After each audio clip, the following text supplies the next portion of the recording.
మీ ఎలాంటి వ్యాపార ప్రకటనలకైనా వెంటనే మా ఛానల్ సంప్రదించండి. అందరికీ నమస్కారం. నేను శిరీష. ఈరోజు మనతో పాటు ఉన్నారు ప్రముఖ ఆధ్యాత్మికవేత్త, జ్యోతిష్య, వేద పండితులు పవన్ కుమార్ శర్మ గారు. గురుగారితో మాట్లాడదాం. గురుగారు నమస్కారం. శివాయ గురవే నమః. గురుగారు, ముఖ్యంగా ఈ నవంబర్ మాసంలో మీనరాశి వారికి ఎలా ఉండబోతుందంటారు? మీనరాశి వారికి చాలా మంచి యోగం కలుగుతుంది అని చెప్పవచ్చు. 8వ స్థానంలో ఇన్నాళ్ళు చాలా గ్రహాలు ఉండి అవన్నీ కూడా 9వ స్థానంలోకి మారబోతూ ఉన్నటువంటి శుభతరుణం వీళ్ళకి రాబోతున్నది. అయితే ప్రథమార్థం అంతా సామాన్యంగా ఉంటుంది 16వ తారీఖు వరకు. చివరి కాలంలో వీళ్ళకి మంచి శుభయోగాలు కలగబోతున్నాయని చెప్పుకోవచ్చు. రెండవది ఏళ్నాటి శని ప్రభావం, జన్మరాశిలో శని సంచారం చేయడం, వ్యయంలో రాహు ఉండడం, ఇవన్నీ కూడా కొంత వీళ్ళకి ఖర్చుని ఎక్కువగా సూచిస్తున్నాయని చెప్పాలి. ఖర్చులు అధికమవుతున్నాయి, మిగిలినటువంటిదంతా శుభ ఫలితాలే పొందుతున్నారని చెప్పవచ్చు. ఒక్కొక్కసారి వాళ్ళ జాతకంలో శని అనుకూలంగా ఉన్నప్పుడు ఆ ఖర్చులు అనుకూలంగా ఖర్చు పెట్టిస్తారు. శని జాతకంలో అనుకూలంగా లేకపోతే అనవసరమైన ఖర్చులు, విలాసమైన ఖర్చులు ఇవన్నీ ఎక్కువగా పెట్టి డబ్బుని పాడు చేస్తూ ఉంటారు.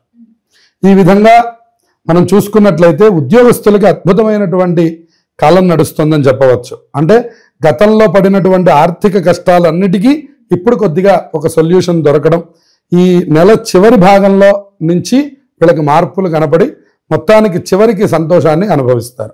మొదటి 16 రోజుల పాటు సామాన్యంగా నడుస్తున్నదని చెప్పుకోవచ్చు.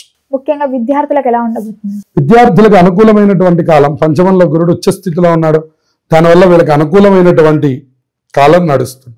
అలాగే గురుగారు, ఉద్యోగం లేని వారు అసలు ఉద్యోగ ప్రయత్నాలు చేస్తే మంచి ఫలితం ఉంటుందంటారు ఈ మాసం? ఉద్యోగస్తులకి ఇది చాలా అనుకూలమైనటువంటి కాలం.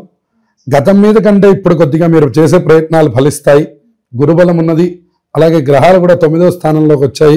దానివల్ల మీరు అనుకున్నటువంటి కోరికలు నెరవేరుతాయి. అలాగే గురుగారు, వివాహం జరగని వారికి వివాహ యోగం ఉందంటారా? వివాహ యోగం కూడా ఇప్పుడు బాగా సూచిస్తున్నది. ఎందుకంటే గురుబలం ఉంది, శని బలం ఉంది. దానివల్ల వివాహాలు జరగడానికి ఇది అద్భుతమైన కాలం మీనరాశి వారికి. అలాగే గురుగారు, వివాహం జరిగి ఎవరికైతే సంతానం లేదో వారికి సంతాన యోగం ఉందంట. సంతాన యోగం కూడా అద్భుతంగా సూచిస్తున్నది. వాళ్ళకి సంతానం కూడా కలగడానికి ఇది మంచి శుభయోగం అని చెప్పవచ్చు. అలాగే సంతానం కలిగి వాళ్ళ పిల్లల పట్ల ఎలాంటి జాగ్రత్తలు తీసుకోవాలంట? సంతానం పట్ల ప్రత్యేకమైన జాగ్రత్తలతో పని లేదు, కానీ కొద్దిగా ఒత్తిడి లేకుండా పిల్లల్ని జాగ్రత్త చేసుకున్నట్లయితే అంత శుభయోగాలు జరుగుతాయి.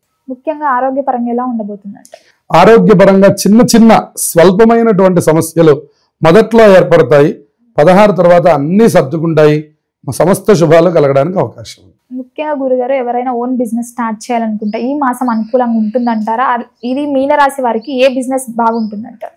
మీనరాశి వారికి అనుకూలమైనటువంటి బిజినెస్ అంటే వాళ్ళు కూడా అనేక రంగాల్లో రాణించగలిగినటువంటి వారే. ప్రత్యేకంగా ఇండస్ట్రీలకి సంబంధించి ఎవరైతే పెద్ద పెద్ద ఇండస్ట్రీలని మెయింటైన్ చేస్తున్నారో అటువంటి వాళ్ళలో ఈ యొక్క మీనరాశి వారు కూడా ఉంటారు. వీళ్ళకి మంచి అనుకూలమైన విషయం అని చెప్పవచ్చు.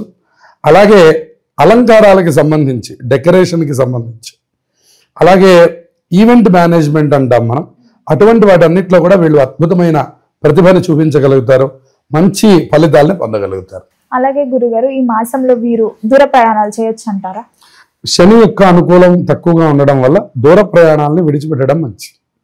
ఉన్న చోటనే పని చేసుకోవడం. ఏదైనా వృత్తిపరంగా వెళ్ళవలసి వస్తే మాత్రం తప్పకుండా వెళ్ళిరండి. ఆంజనేయ స్వామి యొక్క స్తోత్రం, హనుమాన్ చాలీసా కానీ ఏదైనా చదువుకుంటూ చక్కగా వెళ్ళొస్తే మీకు అన్ని శుభాలు జరుగుతాయి. అలాగే గురుగారు, ఈ మాసంలో వీరికి గృహయోగం ఉందంటారా? మరి గృహయోగం చాలా తక్కువగా ఉంది. జాతకంలో అనుకూలంగా ఉంటేనే ఆ యోగం ఏర్పడుతుంది. విడిగా మనం ఇక్కడ గమనించినట్లయితే గృహయోగం సూచించడం లేదు. గురుగారు, మొత్తం మీద ఈ మాసం అంతా వీళ్ళకి అనుకూలంగా ఉందంటారా? అసలు ఆర్థికంగా ఎలా ఉండబోతుందంటారు? ఆర్థికమైనటువంటి విషయంలో మనం గమనిస్తే ఖర్చు అధికంగానే ఉంది, కానీ అది మళ్ళీ మనం చెప్పుకున్నట్లుగా మన కోసమే అన్న అనుకూలంగా కనపడుతున్నది. ఒకవేళ శని బాలేకపోతే మాత్రం అనవసరపు ధన వ్యయం చేయడానికి అవకాశం ఉంటుంది. అది మనం మొదట్లో కూడా అనుకున్నాం. అనవసరపు ధన వ్యయం జరుగుతుందంటే మీ జాతకంలో శని బాలేదు అని అర్థం. కాబట్టి వీళ్ళు సుందరకాండ పారాయణ చేసుకున్నట్లయితే సమస్త శుభాలు జరుగుతాయి. లేదా ఇంట్లోనే హనుమాన్ చాలీసా పారాయణ చేయవచ్చు. పంచముఖ ఆంజనేయ స్వామి దర్శనం వీళ్ళకి మరింత శుభ ఫలితాలను తెచ్చిపెడుతుంది. నవంబర్ నెలంతా కూడా ఆధ్యాత్మికమైనటువంటి మాసం కింద చెప్పాలి. ఎందుకంటే ఇందులోనే కార్తీక మాసం నడుస్తున్నది.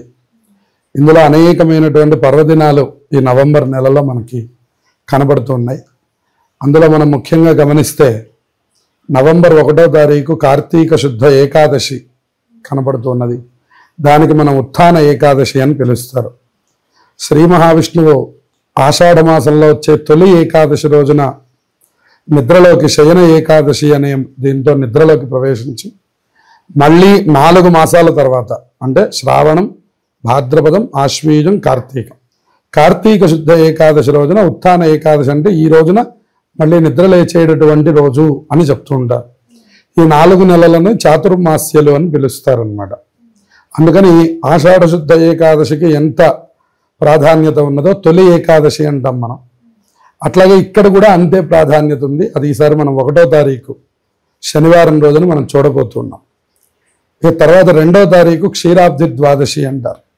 ఆ రోజున అందరూ తులసి పూజ చేయడం, క్షీరాబ్ది శయన వ్రతం అనేటటువంటి వ్రతాన్ని ఆచరించడం, అందరూ తులసి చెట్టు, ఉసిరి చెట్టు పెట్టుకొని అక్కడ 365 ఒత్తులు వెలిగించి ఆ తులసి పూజ చేయడం, తులసి దామోదరులని ఉసిరి చెట్టుకి కళ్యాణం చేస్తూ ఉంటారు.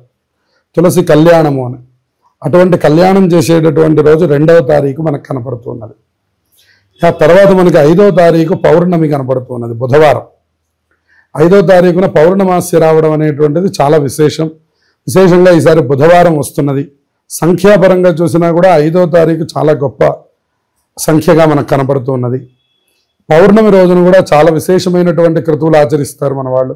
తెల్లవారుజామునే స్నానం చేయడం, దేవాలయానికి వెళ్ళడం, దీపాలు వెలిగించుకోవడం, ఆ దీపాలతో పాటు కొన్ని దీపములు దానం చేయడం, దీపదానములు చేస్తూ ఉంటారు.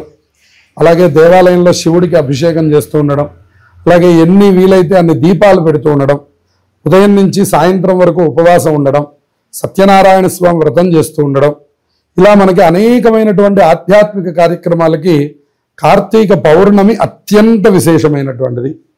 ఇక సాయంకాలానికి వచ్చేసరికి జ్వాలా తోరణం అని చేస్తారు. శివాలయాల్లో ఒక గడ్డితో వెలిగించినటువంటి ఒక జ్వాల మధ్యలో నుంచి శివపార్వతుల యొక్క ఉత్సవమూర్తుల్ని అటు ఇటు తిప్పుతారు. దాన్ని జ్వాలా తోరణం అంటారు. అది దర్శనం చేస్తే ఒక 10 జన్మలలో చేసిన పాపం పోతుంది అని చెప్తారు. అది కూడా ఈసారి మనకు 5వ తారీఖు మనకు కనపడుతున్నది. ఇక తర్వాత మనకి 8వ తారీఖు సంకష్టహర చతుర్థి ఉన్నది. సంకష్టహర చతుర్థి మనకి ప్రతి నెల వస్తూ ఉంటుంది. కానీ కార్తీక మాసంలో, శ్రావణ మాసంలో, మాఘ మాసంలో ఇటువంటి వాటికి ప్రత్యేకతల్ని చెప్పారు. కార్తీక మాసంలో వచ్చేటటువంటి సంకష్టహర చతుర్థి మళ్ళీ 8వ తారీఖు శనివారం రాబోతున్నది. అది కూడా చాలా విశేషమైనటువంటిది. ఎవరెవరైతే ఏలినాటి శనితో బాధపడుతున్నారో వాళ్ళు ఆ రోజున అందరూ ఉపవాసం ఉండి తప్పకుండా గణపతి ఆరాధన చేస్తే వాళ్ళందరికీ శని బాధలు తొలగిపోతాయని చెప్పారు. ఎందుకంటే మనందరికీ తెలిసిన కథ, శని భగవానుడు రోజు వచ్చి ప్రతి దేవతని కూడా ఆయన పీరియడ్ వచ్చినప్పుడు ఆయన తప్పకుండా ఆయన పీడిస్తాడు. అలా శివుడి దగ్గరికి రావడము మనకి తెలుసు. కానీ గణపతి దగ్గరికి వచ్చినప్పుడల్లా ఆయన రేపు రా అంటున్నాడు. ఆయన వచ్చిన ప్రతిసారి రేపు రా అంటున్నాడు. ఆయన ఎన్నిసార్లు చూసినా కూడా రేపు రా అంటున్నాడని చెప్పని ఆయన చివరికి వెళ్ళడం మానేసేట శని భగవాన్. అందుకని శని పీడలు ఉన్నటువంటి వాళ్ళకి గణపతి ఆరాధన చాలా విశేషమైనటువంటిది. గురుగారు, మొత్తం మీద ఈ మాసం అంతా వీళ్ళకి అనుకూలంగా ఉండాలంటే ముఖ్యంగా ఏ దైవాన్ని పూజించమంటారు ఈ మాసం? ఆంజనేయ స్వామి వారు, కాళభైరవ స్వామి వీళ్ళని బాగా రక్షిస్తారు. ఆంజనేయ స్వామిలో కూడా మనం పంచముఖ ఆంజనేయ స్వామిని దర్శనం చేయడమే వీళ్ళకి చెప్పదగినటువంటి సూచన. గురుగారు, మొత్తం మీద ఈ నవంబర్ మాసంలో మీనరాశి వారికి ఎలా ఉండబోతుంది, ఏ దైవాన్ని పూజించాలి, ఎలాంటి పరిహారాలు చేసుకోవాలో తెలియజేసినందుకు ధన్యవాదాలు. శుభమస్తు.